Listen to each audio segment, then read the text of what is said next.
Karibu mpenzi mtazamaji wetu ndani ya Mzee Yakobo Sports. Ni siku nyingine tena ambayo tunaendelea kuangazia tetesi za usajili zinazoendelea kujili huko Ulaya. Leo ikiwa ni tarehe 12 Machi 2026. Karibu uweze kusubscribe channel yetu kwa kubonyeza neno lililoandikwa subscribe. Lakini pia kama unatufuatilia upande wa TikTok au Facebook, hakikisha umefollow kwa kubonyeza alama ya neno follow au alama ya jumlisha. Tuanze moja kwa moja na kule Arsenal. Klabu ya Arsenal inayoshiriki ligi kuu soka ya Uingereza wana shauku ya kumsajili kiungo wakati wa Ujerumani Julian Brandt mwenye umri wa miaka 29, mkataba wake na Borussia Dortmund utakapomalizika msimu huu wa joto. Metro wanaripoti kwamba Arsenal wanaendelea kumfuatilia kwa ukaribu sana mshambuliaji huyu wa Ujerumani ili kuona namna wanavyoweza kumuongeza katika timu yao kiungo huyu mshambuliaji ili kuboresha ladha ya soka. Na hapo Arsenal pia wameripoti kwamba wameachana na nia ya kumsajili kiungo wa Italy na Newcastle Sandro Tonali. Licha ya kwamba wakala wa Tonali alikuwa anapushi sana dili la Tonali kujiunga na Arsenal, lakini Arsenal wameripoti kujitoa kwenye dili hilo. Kwingineko, klabu ya Manchester United, Arsenal pamoja na Chelsea, vigogo hao watatu wote kwa ujumla, Chelsea, Arsenal na Man U, wote kwa pamoja wanang'ang'aniana kumsajili kiungo wakati wa Freiburg Jonathan Manzambi. Kinda huyu mwenye umri wa miaka 20 ambaye amekuwa anakuja kwa kasi na wataalamu wengi wa mpira wa miguu wamekuwa kimfikiria kwamba atakuwa ni mmoja wa wachezaji wakubwa duniani. Ndio maana vilabu hivi vitatu vikongwe vimekuwa vikimfuatilia kwa ukaribu na kuona namna ambavyo wanaweza wakaangalia kama wanaweza wakainasa saini yake ama la. Kwingineko, tukisalia kwenye klabu ya Manchester United, wamemuorodhesha Brazil na beki wa Nottingham Forest Murillo kuendelea kumpa kipaumbele kama moja ya mabeki ambao wana nia ya kuwasajili katika orodha fupi ya mabeki walioorodheshwa katika msimu wa joto, kwa sababu inaripotiwa kwamba kuna baadhi ya wachezaji wataondoka msimu wa joto pale Man U, na Murillo ni moja ya wale ambao wametagetiwa kuongezwa kwenye eneo la ulinzi.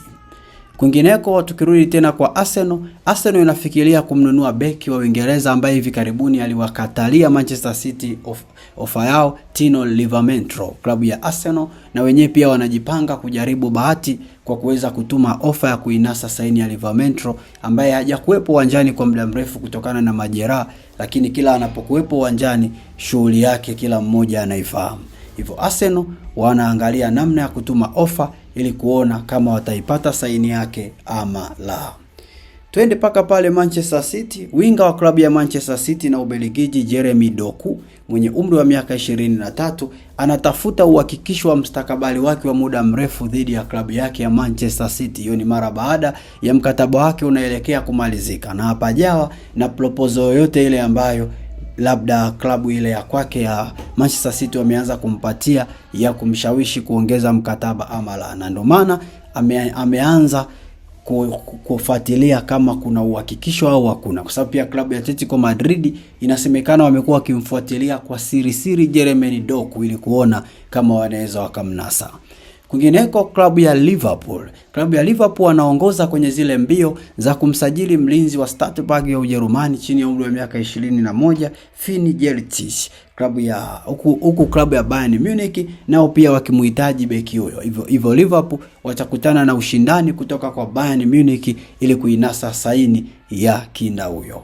Tukimalizia na kiungo yule wa Borussia Dortmund na Ujerumani Felix Nemcha atasaini mkataba mpya na klabu hiyo ya Bundesliga hadi mwaka 2030. Licha ya kuvutiwa na klabu ya Manchester United, lakini Manchester United wameonekana hawana nia ya kumhitaji Nemcha. Hivyo Nemcha inambidi aongeze mkataba. Maana Nemcha alikuwa anajaribu kuangalia kama atapata nafasi ya kujiunga nao ama la, lakini kwa sababu Manchester United hawajaonekana kama wanamhitaji Nemcha kwenye project yao, hivyo Nemcha amekubali kusaini mkataba na kuendelea kusalia hapo katika klabu yake ya Borussia Dortmund hadi 2030.